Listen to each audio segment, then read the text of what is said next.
The views and opinions expressed in this program are those of the guests and do not necessarily reflect the official policy or position of the hosts and creators of this program. This is the Pet Buzz. This is the Pet Buzz. Freshly collected with news, Celebrity pet gossip, and the latest pet trends. The Pet Buzz gives you the latest 411 on everything pet related. everything pet related. Hosted by pet trendologist Charlotte Reed and Dr. Michael Fleck. And here's the Dynamic Pet Duo.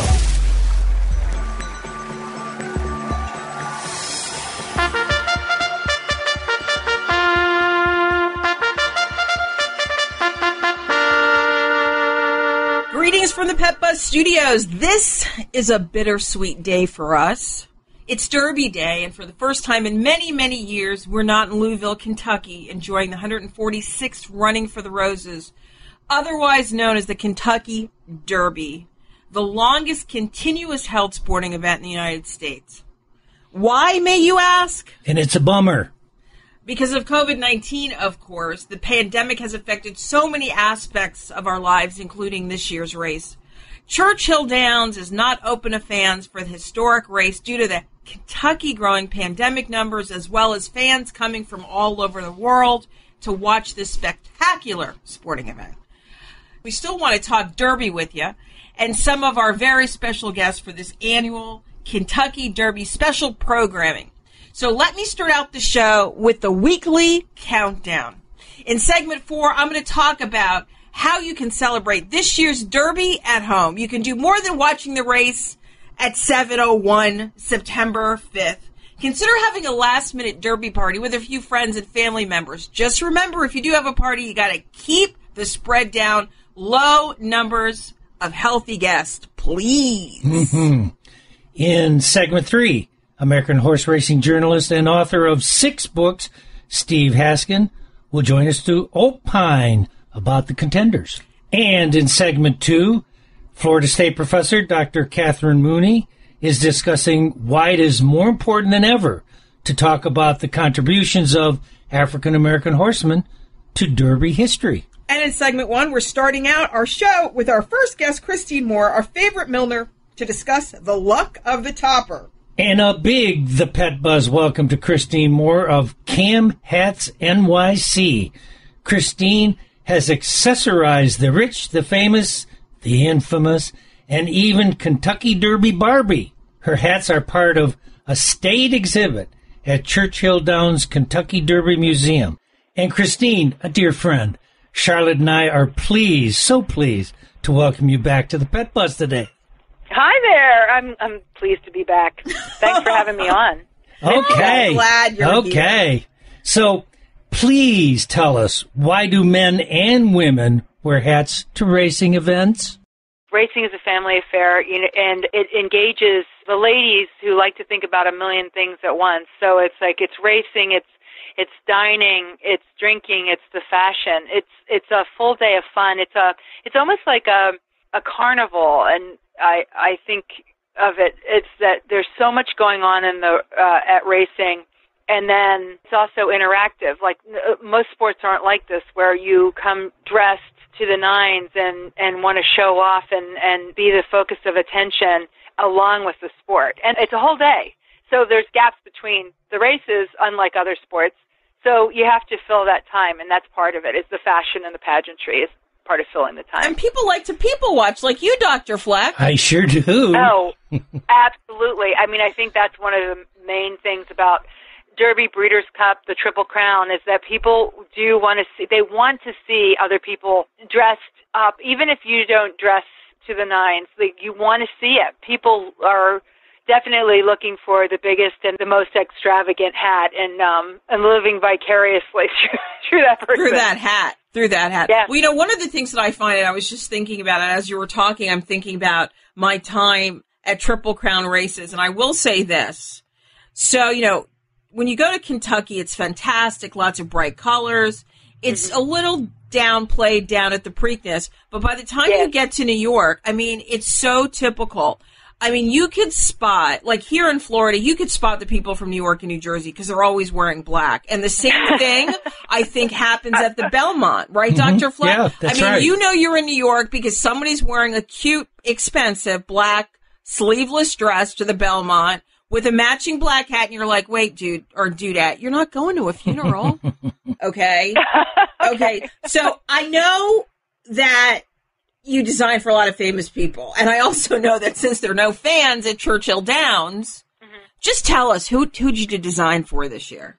Well, we're going to design for, all the Fox and Friends for Saturday morning, and then we're going to design for Dylan Dreyer and Chanel for Friday. But then other than that, I mean, it's been just owners. So the owners are allowed to come onto the track. They're my celebrities this year because they get to go. Yeah. You know? I think maybe we will see more and more, but right now it's just the fun news, the weather people are who are going to be wearing my hats. We planned, I should say, Charlotte has planned on a late planned party for the Derby. Have our Derby party. And I must say, she did great in the short period of time that she planned it. For just a few people, of course, because of that horrible COVID-19. Yeah. And who knows who else will be calling. I guess as they get the word out that the Derby is actually racing. Yeah, I totally agree with you that that's part of what we're doing, is that we're trying to make the awareness that this great event is actually going on and people can enjoy it this year. Yes. I mean, anybody can go to the Derby this year. You know what? Here's the deal. Here's the deal. It's a level playing field. So, you know what? So there's two things. I'm sure Churchill, I mean, we're not even going to talk about the hats. We're just going to move on from that discussion. But here's what I think. I think in terms of Churchill Downs, of course, wants to have another revenue stream. And that revenue stream is selling napkins and plates and all sorts of accoutrements associated. Right. Well, programs are ridiculous. They're $10 a piece, and you have to buy a minimum of 5. And in order to get them in time, which obviously today we're never going to get them, but if you wanted to get them this past week, you had to spend like $145 for last minute delivery. But, you know, like even for our party later today, we're going to have plates and napkins, and I bought everybody a glass cup, 146 to go home with. Plus, you know, there's a Derby flag in front of the house and one hanging on the... So, I mean, they want that additional revenue stream. But the problem is, you know, they have to... especially in the North, you don't know what Derby food is until you really tasted it. You know what I'm saying? Yes. So, I mean, I think that, people forgot about it. But, you know, it's funny because... You know, it's like a catcher's catch can. I mean, I like the idea of... I mean, I've talked about having a Derby party. I've talked about going to the Derby. And, you know, Dr. Fleck last year couldn't go because of working. But, I mean, really, I mean, it's for us, I think, and maybe you'll agree with me, Dr. Fleck, we celebrate Derby and are having this party because this is about a 146-year-old tradition that has mirrored society. And every year, that one hat or that one thing... Imagine all of the things that have gone on for 146 years and how our country has changed from year to year. But at the end of the day, it's going to be a weird year because the Belmont was not a mile and a half. It was a mile and a quarter. So whether it's the Big Sandy or the hardest race, and, you know, who knows? I mean, especially since there were scandals, you know, with maximum security and the indictment in March. Which was actually, this whole thing helped racing in that way. Okay, so that was Christine Moore opining about More Than Hats. You've got to check out her website because she is fantastic. She is so fantastic. And so is her husband. So that's a whole other story. But I'm going to tell you something. So when I think of Christine, and of course I think of the beauty, but you know what I think of? American-made, beautiful designer hats. Oh, thank you. And that's what I want everyone to think about. I mean, she's the official Milner breeder, you know, Milner of the Breeders' Cup, the Kentucky Derby, and so many more events. So definitely go to her website and check out the men and women's hats because there's always a special occasion for a hat and or a fascinator or a man's hat. So visit camhatsnyc.com. Next, race inequality and black history of Churchill Downs' most famous race. This is a segment not to be missed. They're off in the Kentucky Derby. You are listening to The Pet Buzz with pet trendologist Charlotte Reed and veterinarian Dr. Michael Fleck. We would love to communicate with you via social media. Use the Pet Buzz social media channels on Twitter and Facebook to make a comment or ask a question. Post a picture of your pet on Instagram and tell us about his or her unique personality. You can also write to us at team@thepetbuzz.com. For more information about our show, our guests, and buzzworthy freebies, visit us at thepetbuzz.com. Does your pet have dry, flaky, and itchy skin? Do you find yourself visiting the veterinarian repeatedly because Fido or Fluffy has skin allergies or ear infections? I love animals and want my pets to be healthy. So I asked our vet, who recommended EpiPet Ear Cleaner. It's super simple, and it even smells good. Every week I use it on both my dog and my cat to gently remove wax and debris. I even told my friend Aiden to try EpiPet on his dog Sophie, who always had red ears. But not anymore. Now we both have happy and healthy pets. Thanks, EpiPet. Developed by a veterinarian, EpiPet is a revolutionary, high-performance skin and ear care product line made with the finest natural ingredients. EpiPet, for you and your pet, means better pet health. For more information, visit epi-pet.com. Hey, did you know 2.4 million loving cats and dogs in shelters and rescues need our help to find a home? Let's go to the shelterpetproject.org and meet a few who are in a shelter near you. Harlow, oh, she's one great listener and loves to hear all your stories. My kind of cat. Cerulo is a sweet, goofy boy who's eager to please. Sounds just like another dog I know. So go to the shelterpetproject.org, search your local shelters and rescues, and go for a cuddle with your next best friend. Adopt.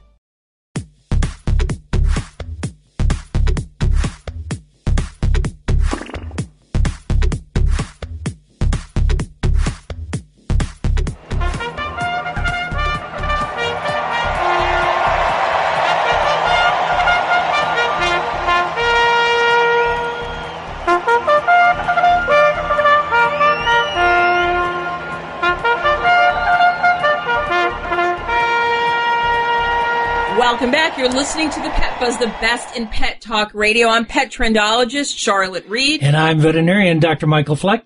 And this is our special KY Derby programming. You know, unbeknownst to most American and racing enthusiasts, African-American horsemen played a vital role in shaping early American turf history.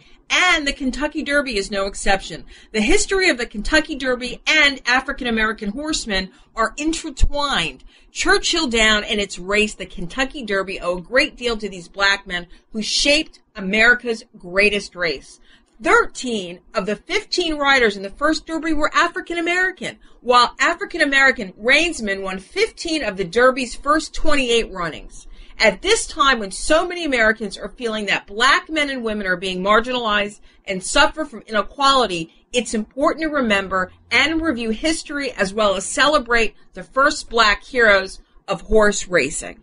And talking to us today about how African-American horsemen and Derby history are intertwined is Florida State professor Dr. Catherine Mooney. Dr. Mooney is interested in the cultural history of inequality in the United States, how it is imagined and made into political and legal discourse, and how it plays out in people's daily lives. Her book, Racehorse Men, examined the generations of black men who worked with thoroughbred horses from the colonial period to the 1920s. Dr. Mooney, Charlotte and I are really pleased to welcome you today to the Pet Buzz. Thank you for having me. I'm delighted to be here. Yeah, I should say welcome back.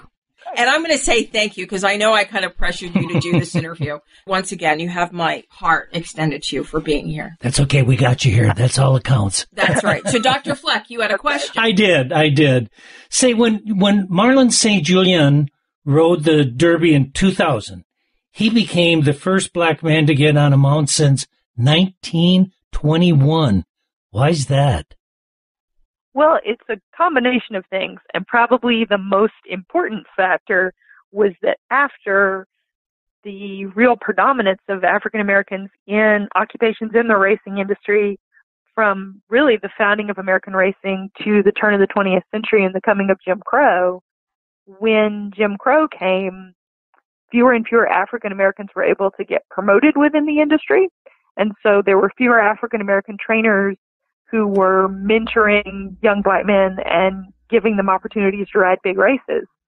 So starting in the 20s, while African Americans continued to work in the industry, they were often not able to get big mounts on big race days. And by 2000, that had begun very, very slowly to change, and we're hoping it's going in the right direction now. So I guess my next question is, why is it important, especially during this time, during the Black Lives Matter, the BLM movement, to understand the contributions of Black Americans to iconic institutions like Churchill Downs and their notable properties, or in this case, races like the KY Derby? Well, I would say two things about that. I would say, first of all, because African Americans at the track were really the first African American sport celebrities, even before some of the ones we think about, like, say, Jack Johnson, who was a boxer. And they, because they were some of the most famous black men in America, sort of inevitably got caught up in debate about the rights of ordinary African Americans. And I think that's actually very similar to some of what's going on right now, particularly in the NBA and the WNBA, where African American athletes are often given a platform to speak about civil rights. And so knowing this history is actually really important, I think, for contextualizing the long history of protest for justice in America. And the other thing, particularly about the Kentucky Derby, I would say, is that the Derby has always been a site of African American achievement. 12 of the first 25 Kentucky Derbies are won by black men. And African Americans in Kentucky, especially, and all over the country, have held on to that history and really preserved it. And at the height of the civil rights movement, in fact, the fair housing demonstrations in Louisville nearly shut down the Kentucky Derby. There was a lot of debate about actually trying to use the Derby as a platform for protest. And the only argument that some African Americans had against that was they said that the Derby, even if it was not recognized as such, was a great institution to which African Americans had contributed. And they regarded Derby Day as kind of the memorial day for a lot of great African American athletes and public figures who didn't get celebrated enough. So actually, I think Derby Day is a great time to talk about this history always, but particularly in this moment.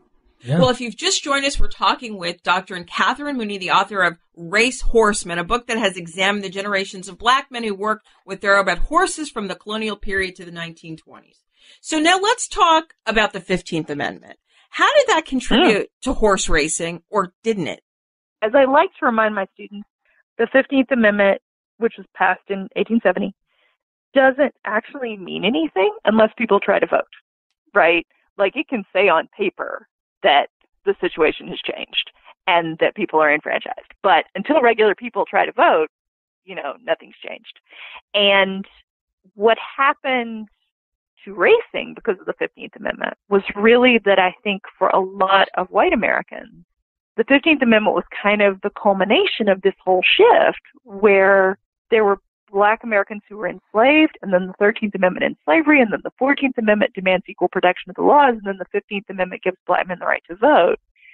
And increasingly, white people, and it takes a while for this to percolate, but increasingly white people get more and more uncomfortable with the fact that freedom for black Americans is going to mean some kind of equality for black Americans. And so I began running into discussion of the 15th Amendment in racing coverage, which really surprised me. But basically where you see it is white journalists who say, I've gone to the track all my life. I love the track is great. I love African-American jockeys. They're great. What I don't like is that their achievements make black fans feel that they are more equal. And all I can think about is the 15th Amendment. And that really upsets me. And it's hard not to connect that to the fact that right about the time that discourse starts to appear, African-American jockeys start losing mounts. That's crazy. Just crazy. But there are all these contributing factors to the history, and I think that's why Dr. Mooney is here to just kind of talk about it and get these ideas percolating.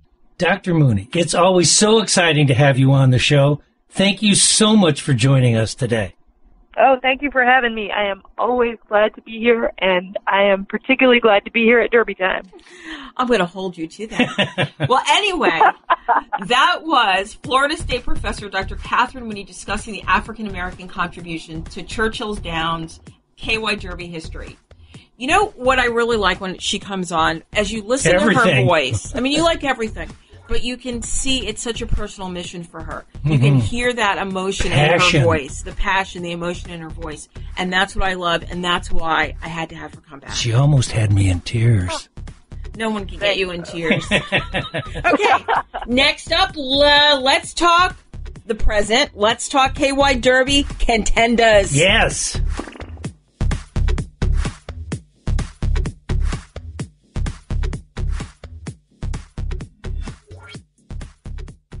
ThePet knows there's a lot in your life that you worry about.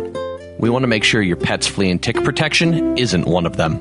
ThePet offers vet-quality flea and tick protection that has the same active ingredients as leading brands like Canine Advantix 2 and Frontline Plus, but that cost much less, which means you can give your pet total flea protection worry-free. And the best part is, you can get ThePet flea and tick topicals delivered right to your door when you shop on ThePet.com. ThePet, helping you and your pet live your best life. I want to be a contender. I want a warm belly to sleep on. A big house. How do I look? Do I look good?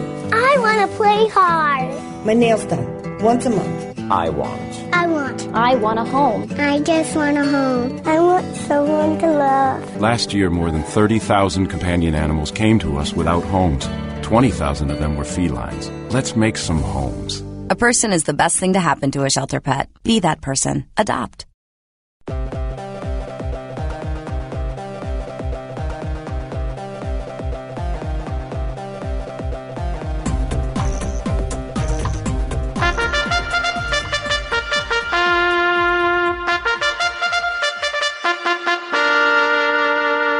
So welcome back. You're listening to the Pet Buzz, the best in pet talk radio. I'm pet trendologist Charlotte Reed. And I'm veterinarian Dr. Michael Fleck. And this is our annual special KY Derby programming. They're off in the Kentucky Derby.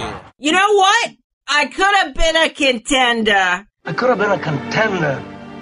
I could have been somebody instead of a bum. This quote is not only a few lines from the 1954 film On the Waterfront, but what I'm convinced jockeys, trainers, and owners think after the big race, after the Kentucky Derby. Oh, yeah. Now, Steve Haskins is joining us today to talk this year's contenders. Steve has gained recognition for his annual coverage of the Kentucky Derby, first as national correspondent for the Daily Racing Form, and then as senior correspondent at the Blood Horse. He was elected to the National Museum of Racing Hall of Fame Media Roll of Honor in 2016. Steve, welcome to the Pet Buzz today. It's good to be here. Just to correct you, by the way, all the horses are contenders before the race. Nobody says I could have been a contender after it. Only Marlon Brando said that. After the race, 95% of the trainers saying, "What am I, stupid? What the heck am I doing running in that race?" Okay, so it can mean I could have been a contender for the next race. That makes sense. Okay, so there we go. I saved myself. Okay.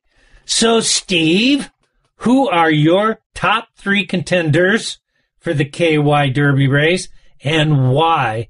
And who is going to win place and show? Well, you get right to the I sure do. I got my checkbook out.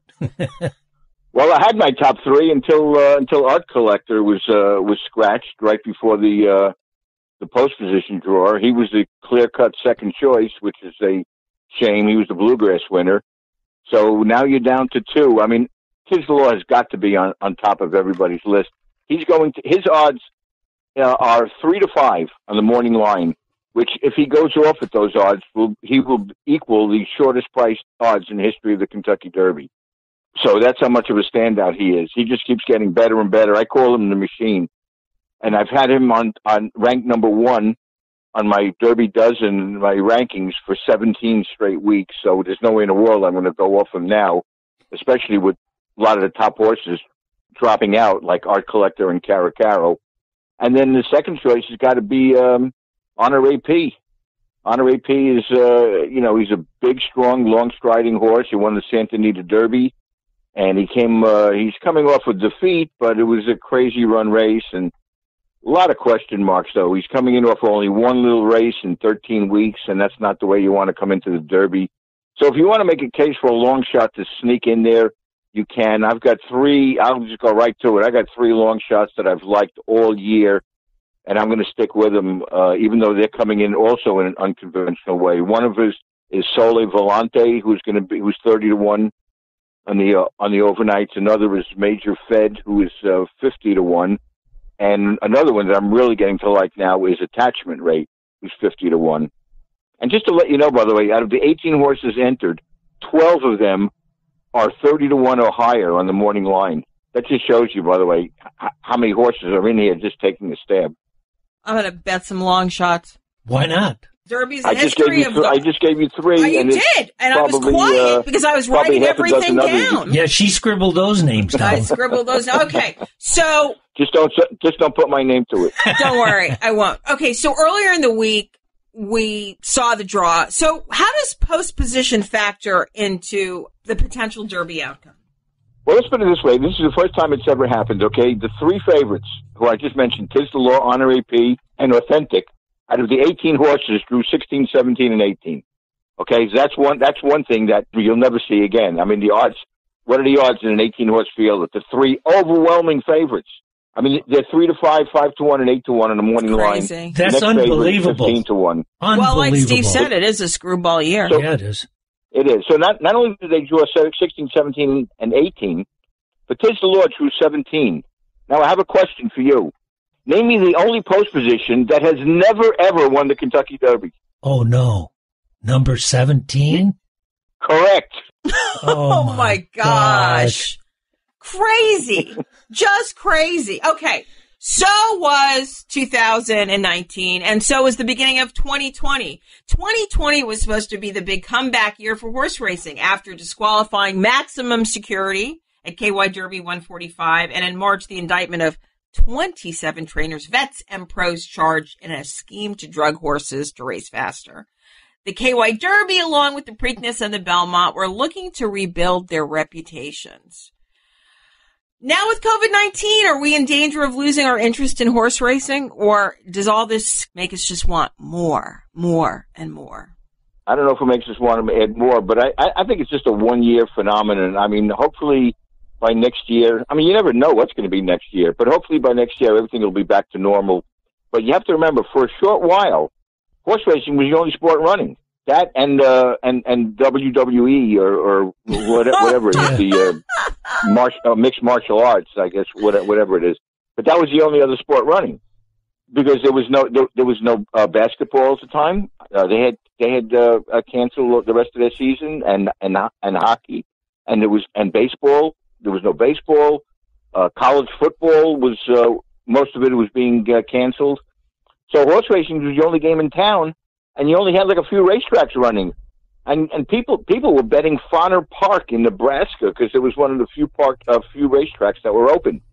And then once Belmont opens and Santa Anita opened and Gulfstream Park was running, and then you got back to a sense of normalcy, and all the major networks were picking it up. Every race was being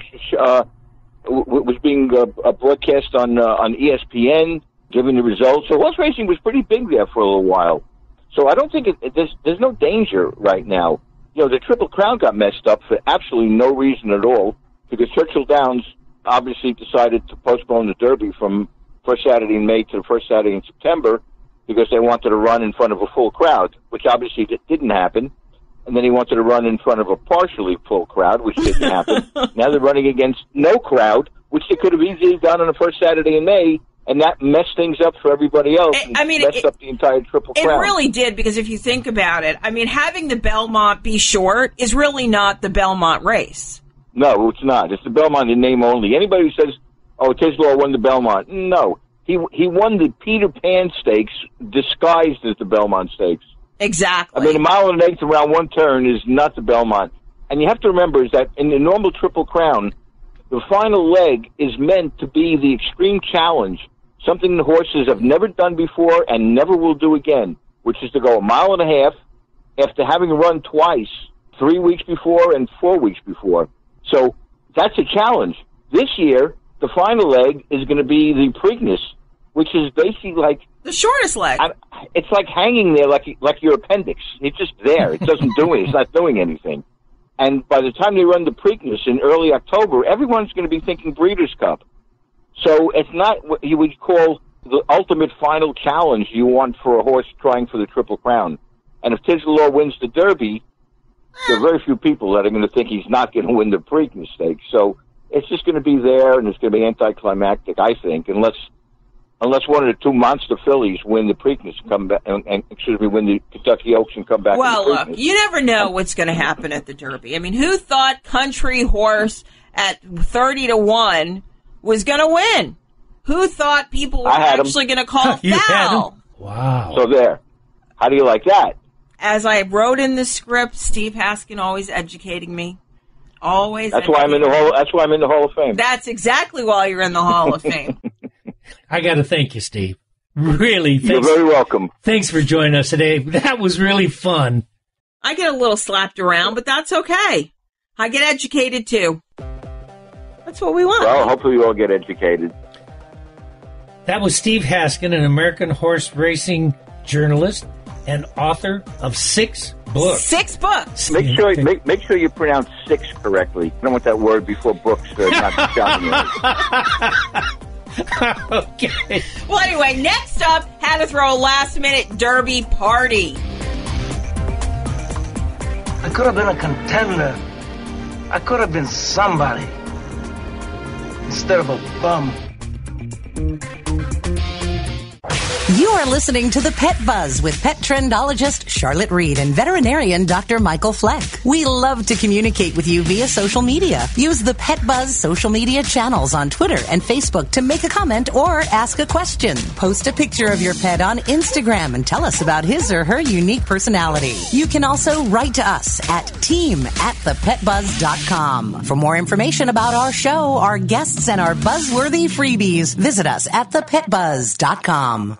What would you do with 2.5 more years with your dog? 2.5 more years of fetch, of walks, of love. Studies show that overweight dogs live 2.5 years less on average than dogs at a healthy weight. But Slim Paws is here to help. Veterinarian recommended weight loss in 1 daily chew for your dog. Slim Paws, for the long, healthy life of your dog.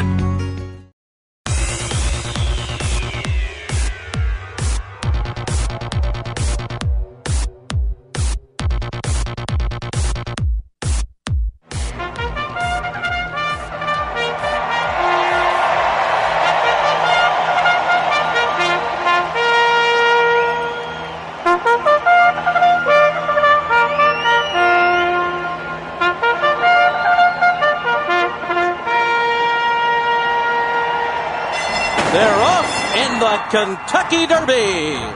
Hey, I'm pet trendologist Charlotte Reed. And I'm veterinarian Dr. Michael Fleck. We are urban, suburban, and country. Don't you love this show, this Kentucky Derby programming? It's such an unusual year. It's a different year, and that's for sure. It's a different show, right? Well, since no fans are going to be allowed at Churchill Downs for the Derby, let's talk about how you can still enjoy the race.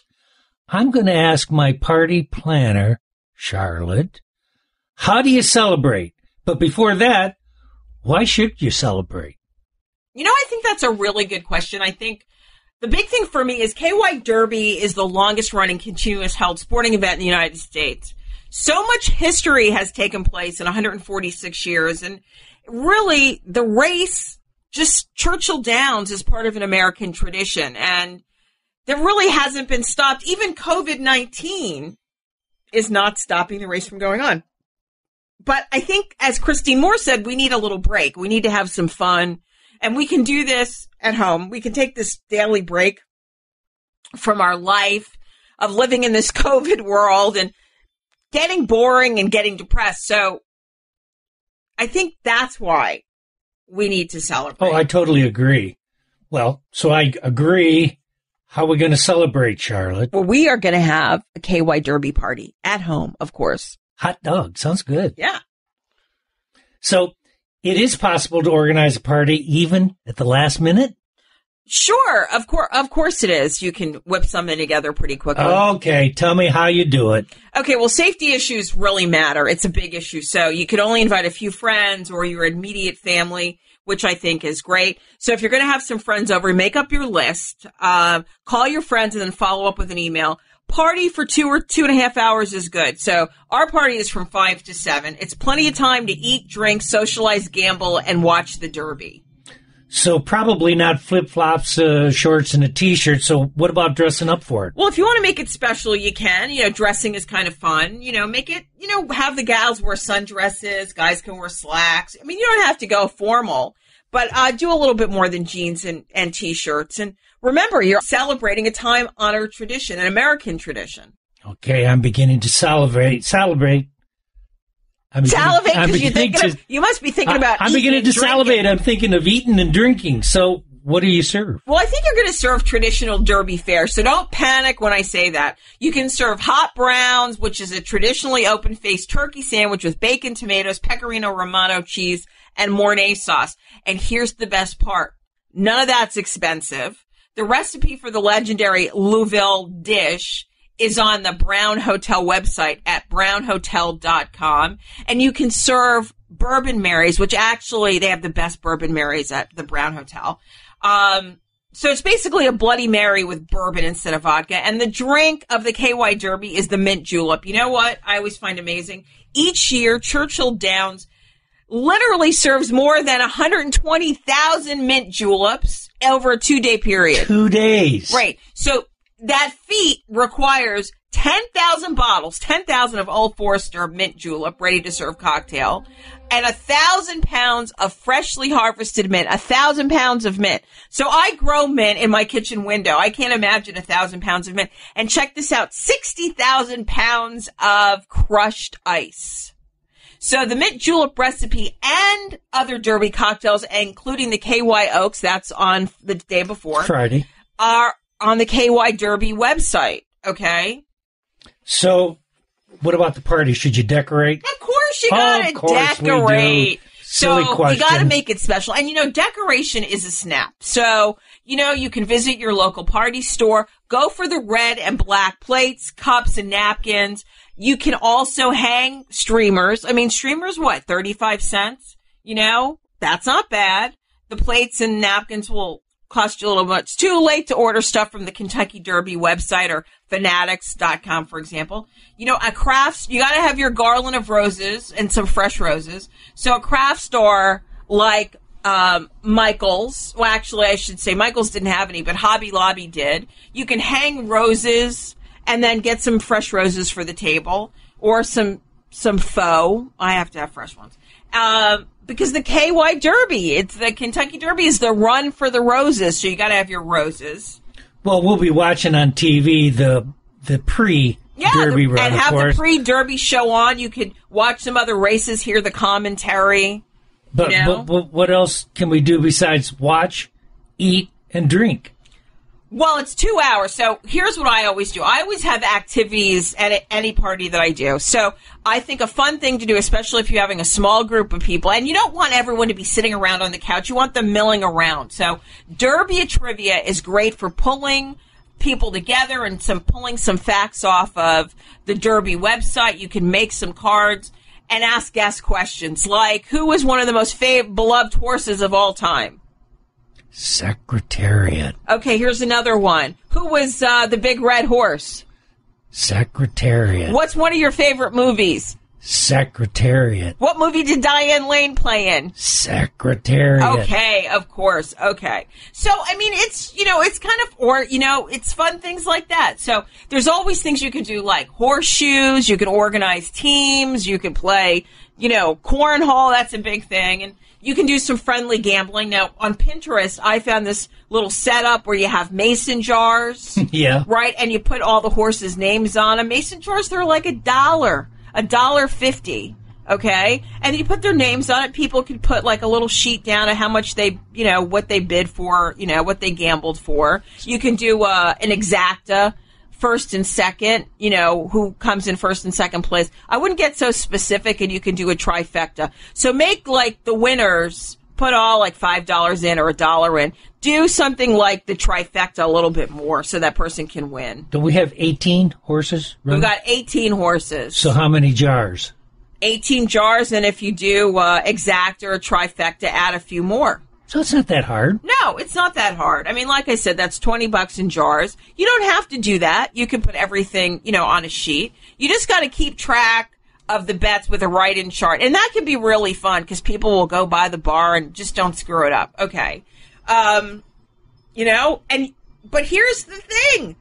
You can visit our Derby party between 5 and 7 later today on Saturday via social media. Are you going to live stream? I'm going to live stream. Oh, I'm going to do a few videos, so look your best. I'm going to dress up. You're going to dress up, not wearing what you're wearing now, of course. Right. Okay, so we'll have live videos, we'll post pictures, but the most important thing is you don't want to miss the race.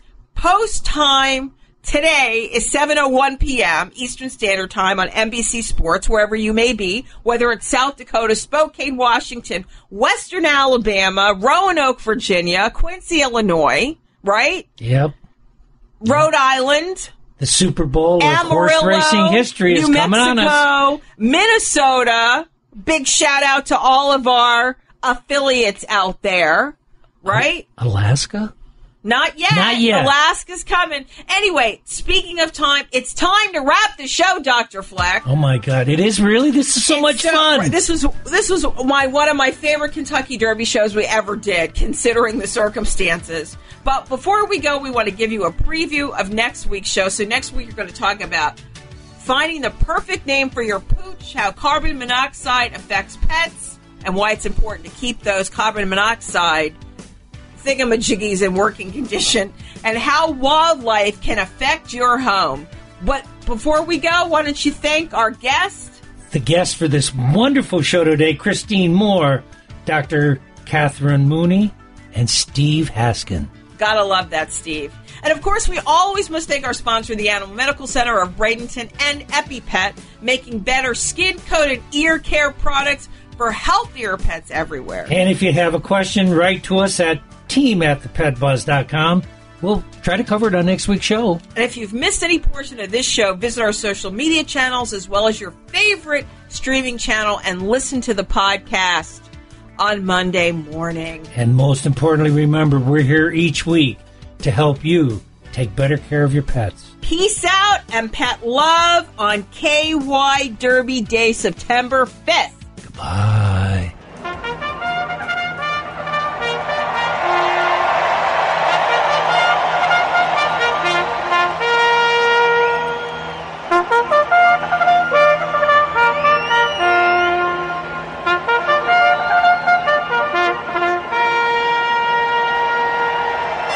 They're off in the Kentucky Derby. Thank you for listening to this episode of The Pet Buzz.